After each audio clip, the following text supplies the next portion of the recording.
Welcome to Crops, Cattle, and Charley. I'm Charley Martinez, and I'm joined by Aaron Smith and the University of Tennessee Livestock Economist Andrew Griffith, who's with the Department of Agriculture and Resource Economics. Today, Dr. Griffith will be discussing feeder cattle price expectations through the end of the year. Dr. Griffith, what is the primary driver of the current cattle prices, or on the feeder calf side?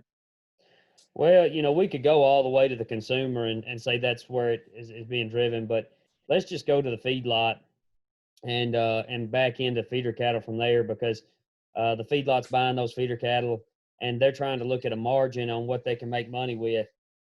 The problem is right now is as of the current week that we're talking about, or that we're sitting in, a dollar a pound is what was paid for fat cattle this past week.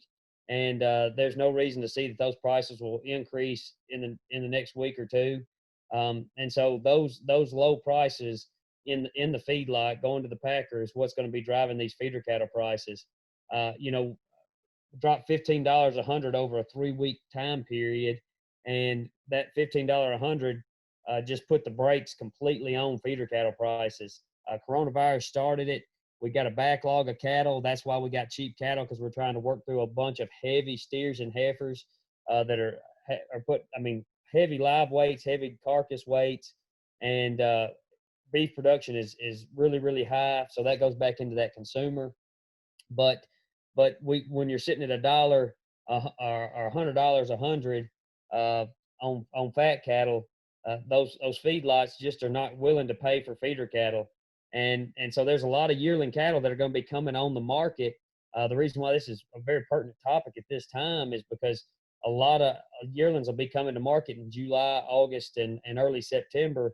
And right now there's just nothing that would say, hey, there's something to push these prices higher. So the driver is going to continue to be those finished cattle prices. As they go, so will feeder cattle prices. So with that being said, when do we expect feeder cattle prices to begin recovering? Well, I guess the instead of giving a specific time, the easy answer would be to say, well, whenever we get through all these fat cattle that are backed up. But I would think that we should get through most of these cattle by the beginning of October.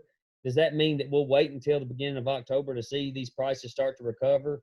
Probably not, but we won't see any tremendous gain in feeder cattle prices until we get through all of these cattle. And it's going to be very, very, we're not going to work through 700,000 head or 800,000 head of backlog cattle in a few weeks or even in a couple of months. And so we're looking definitely towards the fourth quarter before we start to really see a turnaround. And truth of it be, Dr. Smith, it may be the beginning of 2021 before we actually see something that says, hey, I feel like cattle prices have turned around, or at least ranchers say they feel like cattle prices have turned around. Well, good stuff, Dr. Griffith. I know this is kind of a hot topic right now, especially with the cattle market and marketings and stuff of that nature. But thank you to the viewer, and thank you for watching this episode of Crops, Cattle, and Charley. We hope you found it useful. We hope that you'll join us for the next one. Thank you.